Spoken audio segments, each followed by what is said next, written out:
and I'll do all the negative videos I want, even though it's not negative. They have no redeemable quality. It's just facts. Why are you Dave Matthews and I'm personally making videos about how you look and terrorizing you on the internet and raping you? Okay then. Well then shut the fuck up. And I am a musician after all. I'll tell my side of the story. But if Melba was alive back then, she'd be a Blues Traveler fan. I like Blues Traveler. You like that shit? Uh, yeah, I like it too. It was musical. Yeah. When I listened to them when I was a kid, I had the impression that they were musicians. That, they were, uh, you like that? You like the harmonica? Uh, and he had, the singer from Blues Traveler had a good, distinct voice. Very musical. The pussies were doused for Blues Traveler. Yeah, for some reason, those two went hand in hand, Dave Matthews and Blues Traveler, but one was good, the other was not. And I don't think it helped Blues Traveler to be affiliated with the likes of Dave Matthews Band. They could not play, they could not write, they could not perform. Looking back, that's exactly what I see. Blues Traveler, guy comes out there in a fucking vest with 7 harmonicas in it. And, he's got that great fucking voice. And then he'll just grab, key of G harmonica and go off.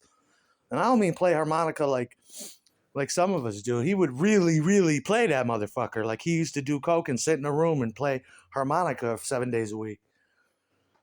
Yeah. Little Mealabot with threads in her hair, solder, beads, little flowery dresses. Fucking like Blues Traveler. Hippie. Modern hippie girl, right? Smoke dope, drink, listen to Blues Traveler. Hell yeah. That's what girls listen to. Run around? I can't tell you how. Remember, does anybody remember that little 14-year-old girlfriend I had when I was 20? She was adorable. I really fucked up with her at a club one night. She came out to see me and got in illegally, and I yelled at her, and we broke up, and I never saw her again. But I can't stop thinking about her. I fucked her in Steinman's Park at 5:30 in the morning. Oh my God. Oh my God. Right around the corner from my house. Not Steinman's, but the other park. She used to crawl out. Oh God, those were the fucking days. She used to crawl out her window. And she used to live in the house that one of my guitar mentors used to live in. She used to live in Dominic's old house. And I remember walking her home. I'm like, you live here? So, yeah, I live here with my dad and my brother. I'm like, you gotta be kidding me. Okay, that's a weird coincidence. And she used to crawl out her window. And I used to live in the back of a head shop and a cell phone store. And she used to come up every 10 o'clock every night. She'd ride her little bike and she'd knock on the door and come in and she'd be dressed in, sometimes she was a little hippie girl, but sometimes she would experiment with plasticware and she had little vinyl dresses. Oh my God. With no with no nylons on, just bare legs. And I used to put my fingers in her. I loved the bitch. The best part about her is she had this little stutter. And she was hot, but she had some kind of a stutter, a little tiny, and a slight lisp like Cindy Brady. I think my drummer fell in love with her too. I used to tell him, I'm like, dude, I feel real bad. She's like 14. He said, yeah, that's kind of young. Skieta. I'm like, yeah, yeah. And I used to talk to Nick about it. Nick used to tell me, don't think twice. Yeah, she was a hot little girl, and she used to come and see me in the back of the practice room, and she had a slight neurological condition that made her kind of like shake a little bit, and the cutest little stutter. But all the boys wanted her. She was hot as shit. The first day I met her, she was drinking Snickerdoodle coffee in the in the coffee shop. That's where all the back then. That's where all the I guess pedophiles would go to pick up their girlfriends. But I was only 20. I seen her in there. I'm like, who's that little bitch? just starting to get little titties, little bumps. But I didn't care.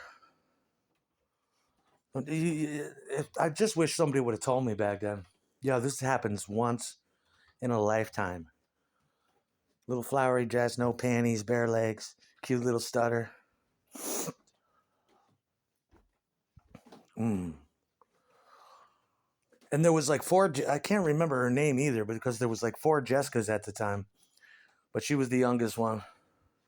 Everybody knew what Erin was doing in the back of the store, in the back of the rehearsal room.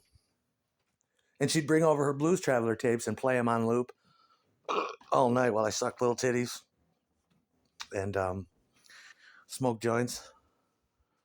And then her father would get up for work at 5:30, and she'd take off about 4:30 in the morning and ride her bicycle home. Obedient pussy on a bicycle out to see you, chugging through the streets of Schenectady. They gotta get to downtown. Dad is in the back of the store waiting, just on a little bicycle. Oh, come on, in, little girl. Those were the days. But the girls liked Blues Traveler because it was musical. Whenever I think of